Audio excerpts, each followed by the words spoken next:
It's a hot and humid summer evening as you taxi your A380 into position to take off on runway 24 at Los Angeles International Airport for your overnight flight across the Pacific to Sydney's Kingsford Smith International.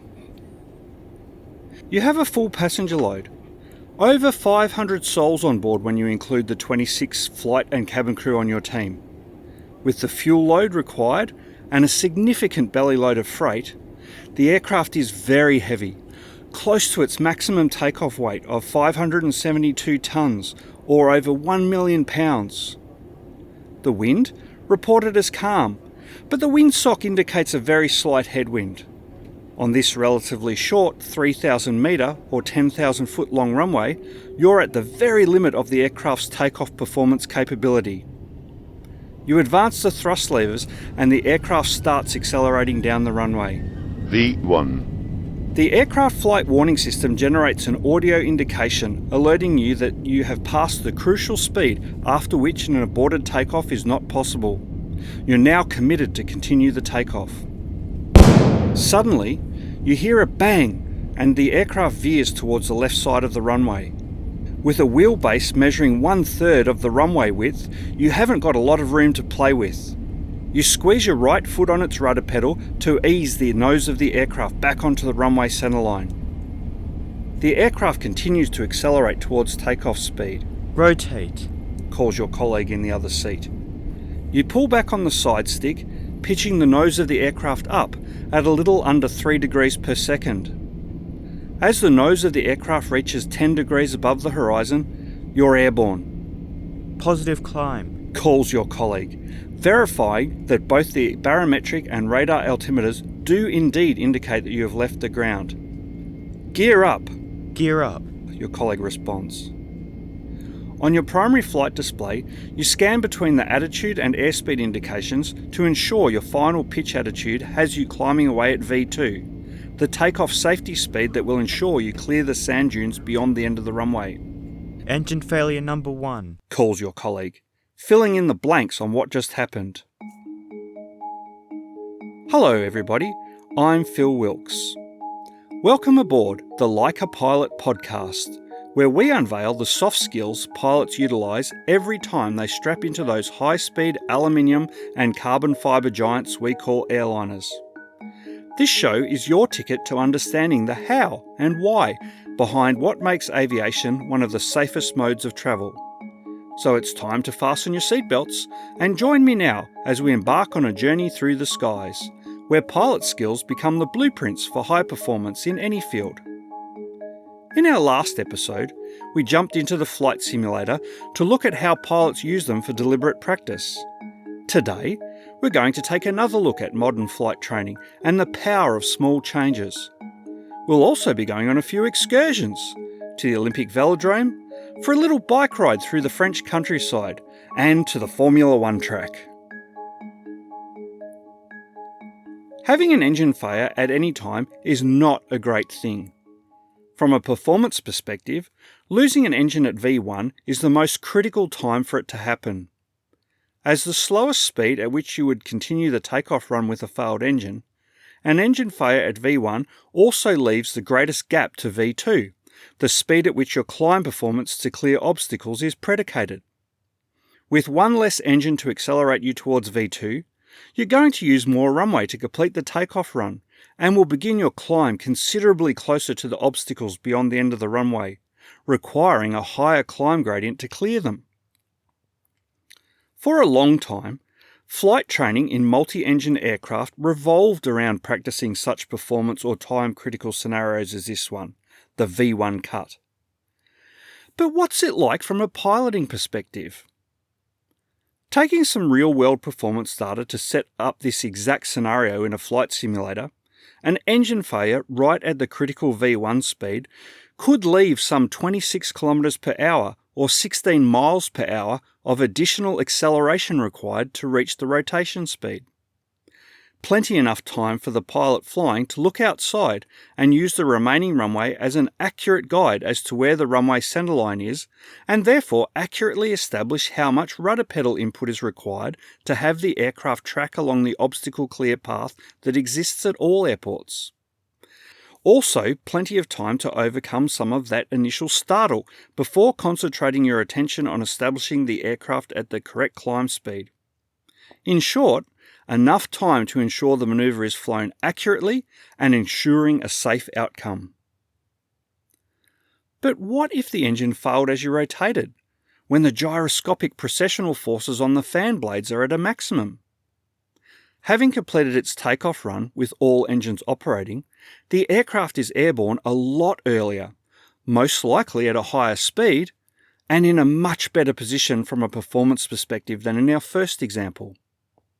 But from a piloting perspective, this is a much harder scenario. At takeoff pitch attitudes, there may be no visual reference with which to establish accurate tracking. Guaranteed if this also happened in fog. And that's just on takeoff. An engine failure can occur anywhere, and even removing the takeoff obstacle climb performance ramifications, it can have serious consequences. In episode 2, we looked in depth at US Airways Flight 1549, the Miracle on the Hudson, when we were discussing time-critical decision-making. Speedbird 9 lost all 4 engines after encountering volcanic ash at night in Indonesian airspace while en route to Perth, Western Australia. I'd be sorely remiss at this time if I didn't mention the sad passing just over a week ago of Captain Eric Moody, the pilot in command of Speedbird 9. Captain Moody will always be remembered for possibly the most legendary public address announcement of all time. Ladies and gentlemen, this is your captain speaking. We have a small problem. All 4 engines have stopped. We are doing our damnedest to get them under control. I trust you are not in too much distress. Then there's United Airlines Flight 232. A serious engine failure resulting in the severing of the hydraulic lines providing power to all of its flight control surfaces. And these are just 3 engine-related events, all very different in their complexity and consequences. So, how do you train for every possible scenario at every phase of flight? The definitive answer is, you can't. The sheer number of predictable events would overwhelm any training system. And that's just the predictable events. What about the black swan events? Those unpredictable events with potentially severe consequences that are simply impossible to anticipate with other than hindsight.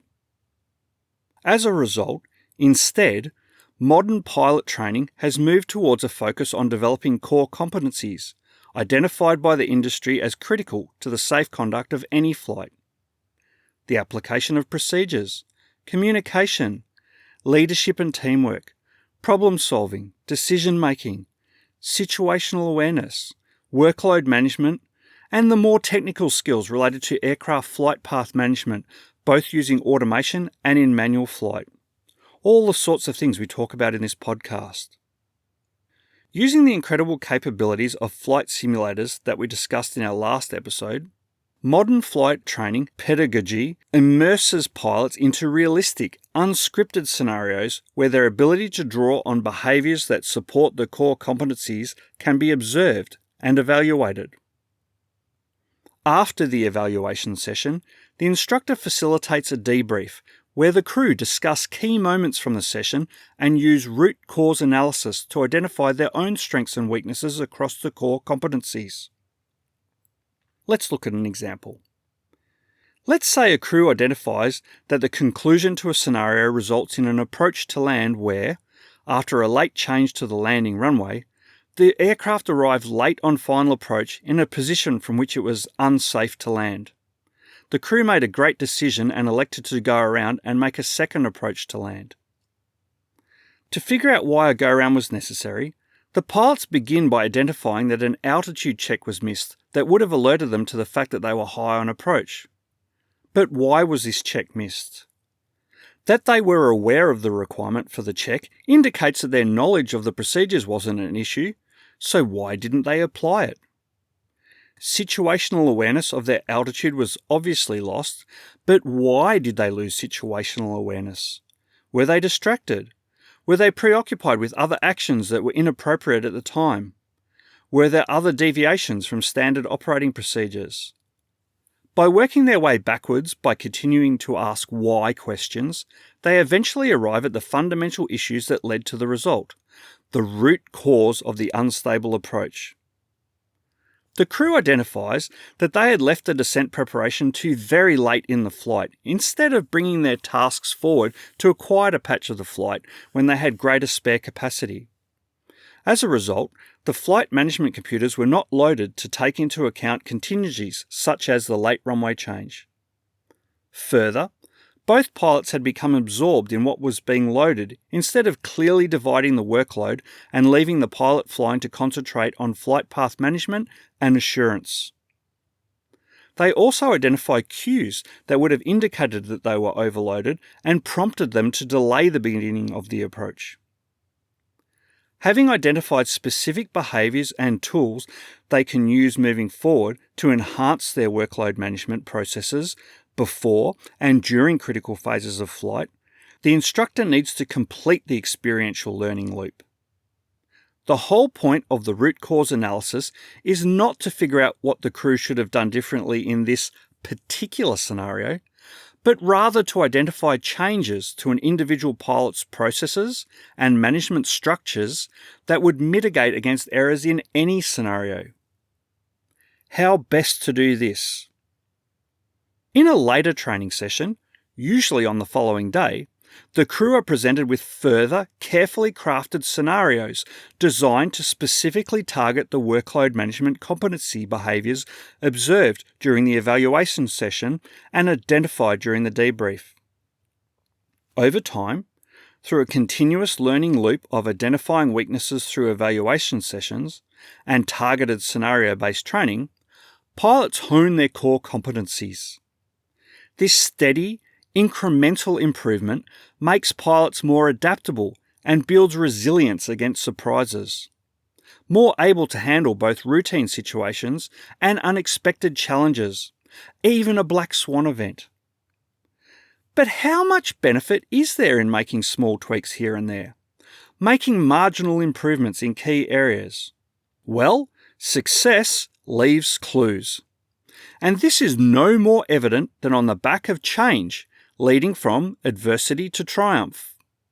Let me tell you a story. 3, in fact.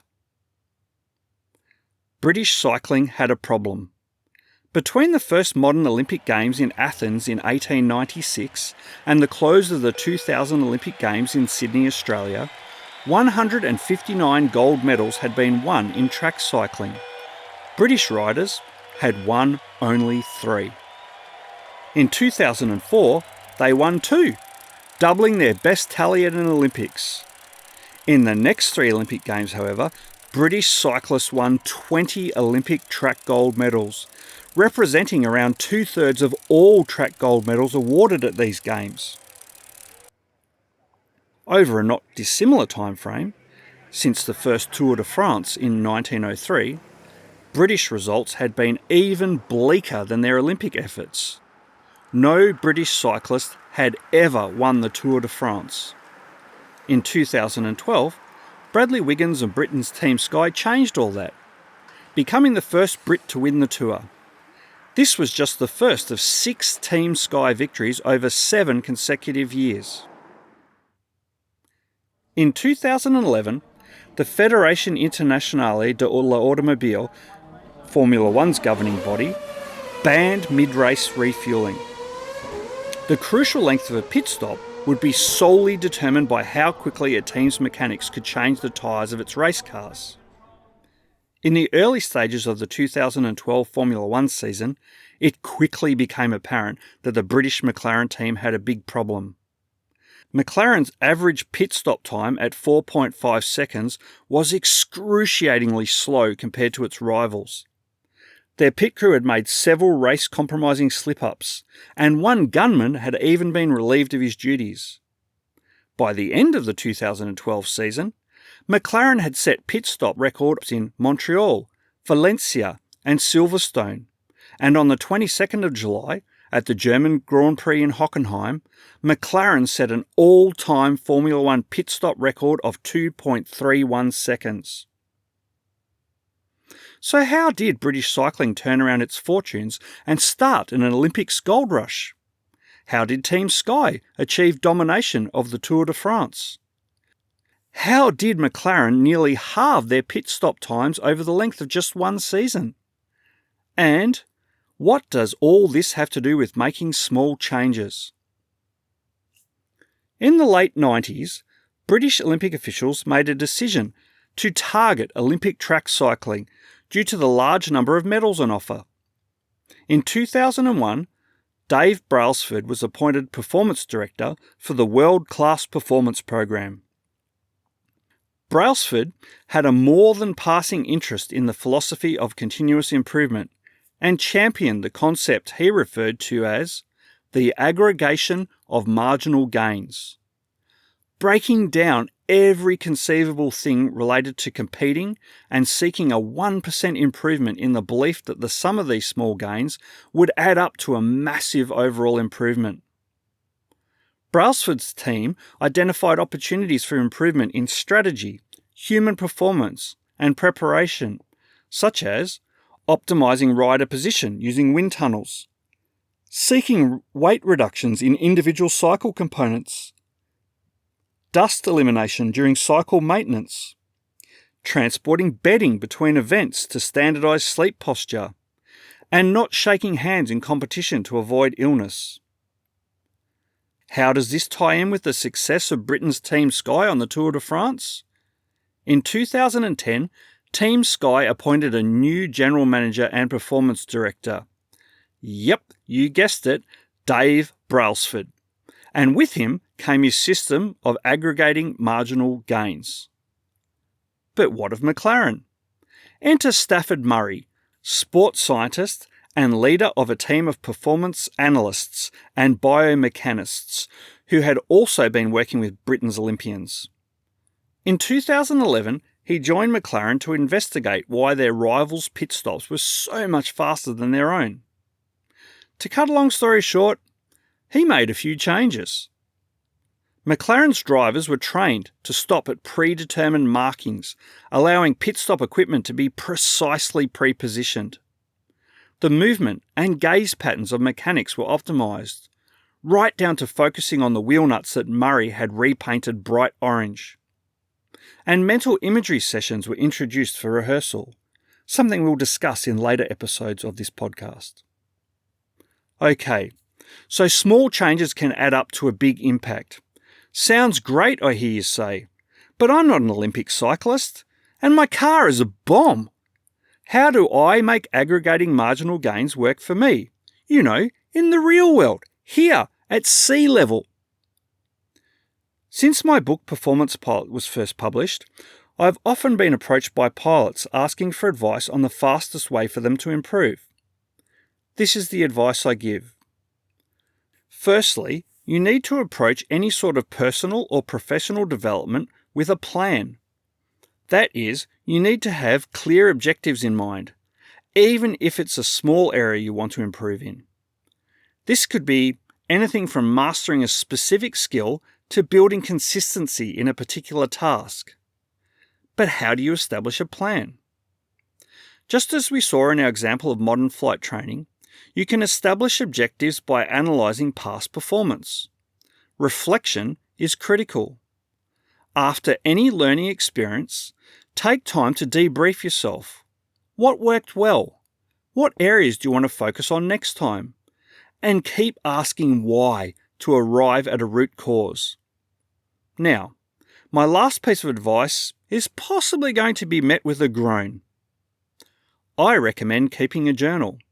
Now, I know that many self-help gurus swear by journal keeping, but, on the other hand, many more people hate the idea of journaling. Spoiler alert, I'm one of them. I want to be very clear here. I am not suggesting you make daily Dear Diary entries. Well, unless that works for you, in which case, go for it. What I'm talking about is a very specific journal, a progress journal. In fact, if the entire idea of journaling has you in conniptions, let's call it a notebook. But what to write? One of your key objectives should be to ensure you never make the same mistake twice. Extensive notes are therefore essential to this process. But here's what's key. You don't want to dwell on your past mistakes, writing a list of don'ts. Don't do this, don't forget to do that. What you don't want is not the focus.